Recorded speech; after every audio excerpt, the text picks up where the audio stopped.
ನಮ್ಮ ಪಕ್ಷದ ಸಂಘಟನೆಗೆ ಎಲ್ಲ ಒಂದ್ ಕಡೆ ಮುಜುಗರ ಇರ್ತಾ ಇತ್ತು ನಮ್ಮ ಕಾರ್ಯಕರ್ತರಲ್ಲಿ.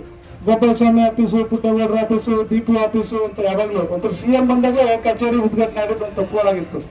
ಯಾರ್ದು ಬೇಡ ಅಂತ ನಮ್ಮ ಸಿದ್ದರಾಮಯ್ಯ ಡಿ ಕೆ ಶಿವಕುಮಾರ್ ನೇತೃತ್ವದಲ್ಲಿ ಬೈತಿ ಸುರೇಶು ಮತ್ತು ನಮ್ಮ ಕೃಷ್ಣ ಬೈರೇಗೌಡ ಆಶೀರ್ವಾದ ನಮ್ಮ 101 ಕಾಂಗ್ರೆಸ್ ಭವನ ಕಟ್ಟಡದಲ್ಲಿ ನಮ್ಮ ತಾಲೂಕಿಗೆ ಒಂದು ಅವಕಾಶವನ್ನ ನಮ್ಮ ಕೃಷ್ಣ ಬೈರೇಗೌಡರು ಬೈತಿ ಸುರೇಶ್ ಪೂರಕವಾಗಿ ಆತ್ಮೀಯರಿಗೆ ಉತ್ಪೂರ್ವಕ ಸುಸ್ವಾಗತ ಮತ್ತು ಅಭಿನಂದನೆಗಳನ್ನ ನಾನು ತಿಳಿಸ್ತಾ, ಹಾಗೆ ವರ್ಕಿಂಗ್ ಪ್ರೆಸಿಡೆಂಟ್ ಶಶಿ ಅವ್ರಿಗೂ ಕೂಡ ನಾನು ಅಭಿನಂದನೆಗಳನ್ನ ತಿಳಿಸ್ತಾ, ವೇದಿಕೆ ಮೇಲೆ ನಮ್ಮ ಪಕ್ಷದ ಹಿರಿಯ ಮುಖಂಡರುಗಳಾದ ಸಿ ರಾಜಪ್ಪ ಅವರು, ವಿಜಯಣ್ಣ ಅವರು, ನಮ್ಮ ಬ್ಲಾಕ್ ಅಧ್ಯಕ್ಷರು ಮಂಜೇಗೌಡರು, ನಮ್ಮ ಶಂಕರಣ್ಣ, ನಮ್ಮ ಮತ್ತೊಬ್ಬರು ಬ್ಲಾಕ್ ಅಧ್ಯಕ್ಷರು ರಾಮಚಂದ್ರ ಅವರು, ಹಾಗೆ ಮೂರ್ತಿ ಅವರು, ಜಾವರ್ ಮಂಜು ಅವರು, ನಮ್ಮ ಹಾಸನದ ಮುಖಂಡರಾದ ಮಹೇಶಣ್ಣ ಅವರು, ಹಿಂದೆ ಇರ್ತಕ್ಕಂಥ ನಮ್ಮ ತಾಲೂಕ್ ಪಂಚಾಯತಿ ಮತ್ತು ಅಧ್ಯಕ್ಷರುಗಳು ಮಾಜಿ ಆನಂದ್ ಅವರು, ಹಾಗೂ ಮಂಜಣ್ಣ, ಪ್ರಕಾಶ್ ಎಲ್ಲರೂ ಕೂಡ ಹೆಸರಿನಿಂದ ಅನ್ಯತೆ ಭಾಷೆ ಬೇಡ. ಯಾಕೆಂದ್ರೆ ನಮ್ಮ ಸಾಹೇಬರಿಗೆ ಯಾವಾಗಲೂ ಇದು ಕೆಲಸ ಮುಖ್ಯ, ಕಾರ್ಯ ಮಾತು ಕಮ್ಮಿ ಅವ್ರದ್ದು. ನಮ್ಗೆಲ್ಲರೂ ಕೂಡ ಅದನ್ನ ಟ್ರೈನಿಂಗ್ ಕೊಟ್ಟಿದ್ದಾರೆ.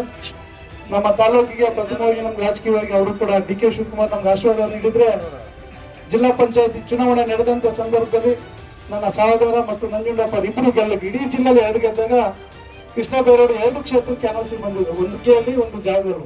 ಅವಾಗ ರಂಗಸ್ವಾಮಿ ಗೆದ್ದ, ಅಲ್ಲಿ 40 ಓಟಲ್ಲಿ ಮಂಜುನಾಥ್ ಸೋತ.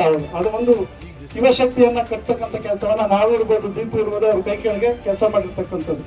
ಹಾಗಾಗಿ ನಿನ್ನೆ ಡಿ ಕೆ ಶಿವಕುಮಾರ್ ಅವರ ಹುಟ್ಟುಹಬ್ಬ ಇತ್ತು ಕೂಡ ನಮ್ಮ ಉಪಮುಖ್ಯಮಂತ್ರಿ, ಆದ್ರೂ ಕೂಡ ನಿನ್ನೆ ಹೋಮವನ್ನ ನಿನ್ನೆ ಪೂಜೆ ಮಾಡಿಬಿಟ್ಟಿದ್ದೆ ಸರ್. ನಿನ್ನೆ ಎಲ್ಲರೂ ಕೂಡ ಪೂಜೆ ಪುರಸ್ಕಾರಗಳನ್ನೆಲ್ಲ ಮಾಡಿದ್ದು. ಹಾಗಾಗಿ ಅವರ ಒಂದು ಕಾರ್ಯಕ್ರಮವನ್ನು ಕೂಡ ನಿನ್ನಿತ ನಮ್ಮ ಗುರಿ ಭಟ್ರು ತಮಗೆಲ್ಲ ಗೊತ್ತಾಯಿತು, ನಿರಂತರವಾಗಿ ನಿನ್ನೆಯಿಂದ ನಮಗೆಲ್ಲ ಪೂಜೆ ವ್ಯವಸ್ಥೆಯನ್ನ ಮಾಡಿದ್ದಾರೆ. ಅವರು ಕೂಡ ಉತ್ಪೂರ್ವಕ ಅಭಿನಂದನೆಗಳನ್ನ ತಿಳಿಸ್ತಾ, ಈ ಒಂದು ನಿವೇಶನದಲ್ಲಿ ಒಂದು 6 ತಿಂಗಳಲ್ಲೇ 1 ಕೋಟಿ ವೆಚ್ಚದಲ್ಲಿ ನಾವು ಈಗಾಗಲೇ ಬಿಲ್ಡಿಂಗ್ ಶೋ ಮಾಡಿದ್ವಿ. ಅದನ್ನ ಕಟ್ತಕ್ಕಂಥದ್ದು ಕೆಲಸವನ್ನ ನಾವೆಲ್ಲರೂ ಕೂಡ ಒಟ್ಟಾಗಿ ಮಾಡಬೇಕು. ಯಾರೋ ತಿಳ್ಕೊಂಡ್ಬಿಡ್ತಾರೆ ಅಲ್ಲಿ ಡಿ ಕೆ ಶಿವಕುಮಾರ್ ಕೊಟ್ಬಿಡ್ತಾರೆ, ಸಿದ್ದರಾಮಯ್ಯ ಯಾರು ಕೊಡೋದಿಲ್ಲ. 100 ರೂಪಾಯಿ ಕೊಡಿ, ಅದರಿಂದ ಎಲ್ಲರಿಗೂ ಕೂಡ ರಸೀದಿಯನ್ನು ಕೊಟ್ಟು ನನಗೊಂದು ಪತ್ರ ಕೊಟ್ಟಿದ್ದಾರೆ ಡಿ ಕೆ ಶಿವಕುಮಾರ್ ಅವರು, ನೀವು ಅಲ್ಲಿ ಲೋಕಲ್ ಕಾರ್ಯಕರ್ತರಿಂದನೇ ಕಲೆಕ್ಟ್ ಮಾಡಿ ಕಟ್ಟಬೇಕು ಅಂತ. ಈ ದೇವಸ್ಥಾನ ಕಟ್ಟಬೇಕು, ಒಬ್ರು ಕಟ್ಟಬಾರ್ದು ಅಂತಾರೆ.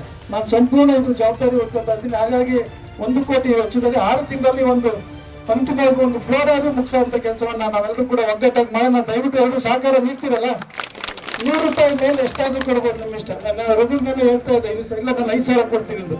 ಇನ್ನೊಂದು 2 ಸಲ ರಸೀದಿ ಮಾಡೋಣ. ನನಗೆ ಅದನ್ನ ಅಧಿಕೃತವಾಗಿ ಪತ್ರ ಕೊಟ್ಟಿದ್ದಾರೆ ಅಧ್ಯಕ್ಷರು ಡಿ ಕೆ ಶಿವಕುಮಾರ್ ಸಾಹೇಬರು.